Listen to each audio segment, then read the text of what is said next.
Bonjour, bienvenue sur Jésus Africa Money dans l'invité avec Ricardo Kanyama. D'abord, la bonne nouvelle, c'est que tout le monde peut devenir riche. Donc, tout le monde qui connaît ce que je vais partager avec vous peut parfaitement partir de là où il est aujourd'hui, atteindre un autre niveau financier, devenir financièrement indépendant ou devenir riche. D'ailleurs, vous voyez pourquoi Bill Gates a dit « Si tu es né pauvre, ce n'est pas ta faute. Mais si tu meurs pauvre, c'est ta faute. » Bien sûr, il voulait dire que tout le monde peut devenir riche, mais à condition de connaître certaines choses, malheureusement, qui ne sont pas enseignées à l'école. Alors, moi, comme coach, qu'est-ce que j'avais découvert qui m'a permis de devenir riche à partir de rien? Ce n'est même pas question d'abord de diplôme, ce n'est pas question de capital. Alors, aujourd'hui, je vais partager avec vous les 3 choses capitales que vous devez connaître si vous voulez sortir de la pauvreté et devenir riche. La première chose, c'est le désir. C'est le désir. La deuxième chose, c'est vous. Et la troisième chose, c'est le business. Donc, le désir, vous et le business. Vous devez maîtriser ces 3 choses.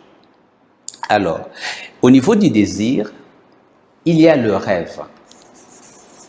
Le rêve est l'objectif financier bien déterminé.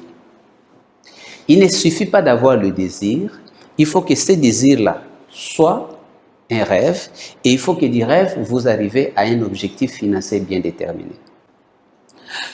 Au niveau de vous, vous devez savoir qu'il y a en nous un pouvoir qui peut nous permettre de réussir. C'est ça la grande découverte de Napoléon Hill. Ce pouvoir-là est déjà en nous. Seulement, on ne nous a pas montré comment utiliser le pouvoir qui est en nous. Ce pouvoir-là, si vous l'utilisez dans un sens, il vous permet de réussir, de devenir riche, d'avoir la bonne santé, d'évoluer dans la vie. Si vous l'utilisez dans le sens contraire, évidemment, le même pouvoir crée en vous des difficultés, la pauvreté, les échecs. Malheureusement, à cause de l'ignorance, parce que nous n'avons pas appris les modes opératoires pour utiliser le pouvoir qui est en nous, beaucoup de gens l'utilisent dans le sens contraire. Voilà pourquoi ça crée des difficultés, ça crée la pauvreté et tout ce qu'ils font, ça ne marche pas. Donc c'est très important de savoir que tout se joue sur nous. Et enfin, le business, il faut s'orienter dans une affaire qui peut te rendre riche. De fait, il y a des affaires par leur nature qui ne peuvent pas rendre riche. Par exemple, si tu choisis un emploi, le fait que tu vends ton service à une seule personne, tu as peu de chances de devenir riche. Mais il n'y a pas que l'emploi, il y a beaucoup de business que les gens peuvent choisir parce qu'ils n'ont pas vérifié certains paramètres, ils triment là-dedans pendant des années et ils ne parviennent pas à devenir riches. Alors, ici, tu dois bien comprendre quel genre de business, quelle autoroute, quelle voie qui permet à devenir riche et tu dois choisir donc cette voie-là pour devenir riche. Donc, le rêve, vous et le business. Alors, ce n'est pas que maintenant vous n'avez pas les rêves, mais maintenant je vais vous expliquer pourquoi les gens restent pauvres. Les gens restent pauvres parce qu'ici, il y a un rêve par défaut. C'est les rêves qu'on t'a inculqués depuis que tu es enfant, quand on t'a dit va à l'école. Derrière va à l'école, c'était toute une idée pour te dire, tu as le rêve de devenir employé, de recevoir un salaire, de vivre toute la vie comme ça. Et c'est ces rêves-là qui se réalisent dans ta vie. C'est ces rêves-là qui t'amènent aujourd'hui, par exemple, que tu gagnes un revenu de 3 000 euros. Voilà, c'est l'accomplissement d'un rêve. Maintenant, la première chose que tu dois faire lorsque tu veux vivre une autre vie, un autre avenir, tu dois changer de rêve. Tu dois rêver maintenant plus grand, plus grand. Si tu avais les rêves de gagner 3 000 euros le mois, tu augmentes ton rêve, tu dis, je vais gagner par exemple 30 000 euros le mois. Ça, c'est très important. Évidemment, il y a tout un cours que vous devez faire pour comprendre le principe du rêve, pour comprendre comment fixer un objectif financier bien déterminé. Et il ne suffit pas seulement de fixer cet objectif, comment travailler pour que votre nouvel objectif puisse effacer l'ancien objectif ou votre nouveau rêve puisse effacer l'ancien rêve et occuper votre subconscient. N'oubliez pas que le rêve de la pauvreté, c'est un rêve qui a été inculqué en vous depuis l'enfance et ça occupe totalement votre subconscient.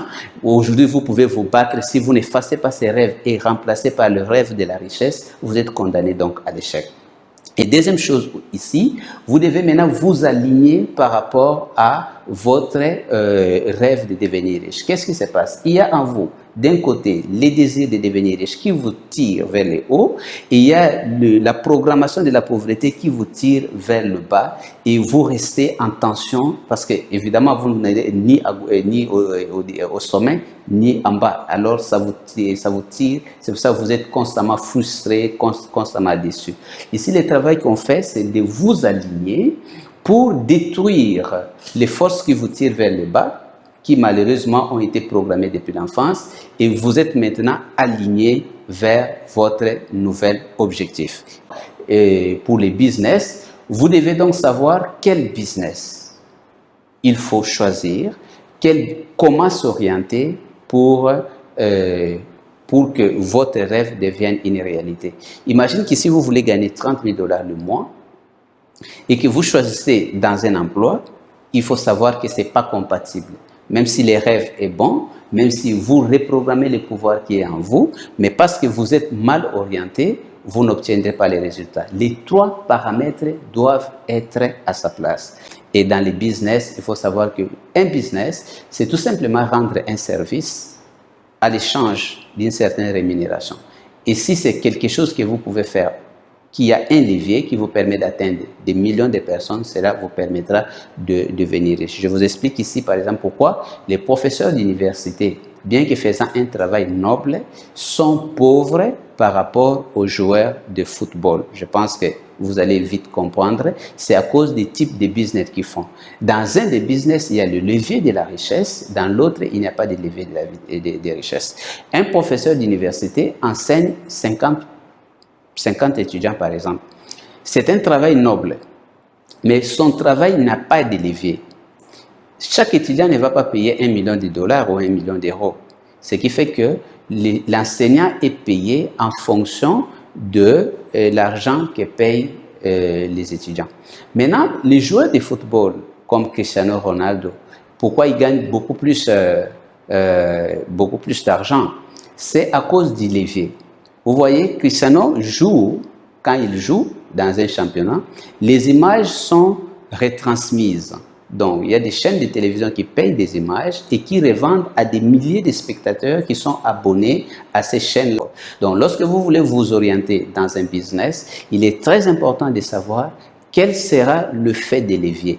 S'il n'y a pas d'effet de levier, vous pouvez travailler dur, réussir, mais ne pas devenir riche. Mais s'il y a un effet de levier, vous savez qu'à un certain moment, l'effet de levier va entrer en action, il va multiplier vos résultats et il va vous permettre de devenir riche. Alors, une des choses importantes ici, c'est l'intelligence financière. Vous devez commencer par épargner une partie d'argent que vous gagnez pour que cet argent vous permette de constituer votre capital du départ. Et vous allez travailler avec votre capital du départ, avec des idées d'affaires qui naissent et graduellement vous sortez de la pauvreté pour devenir riche.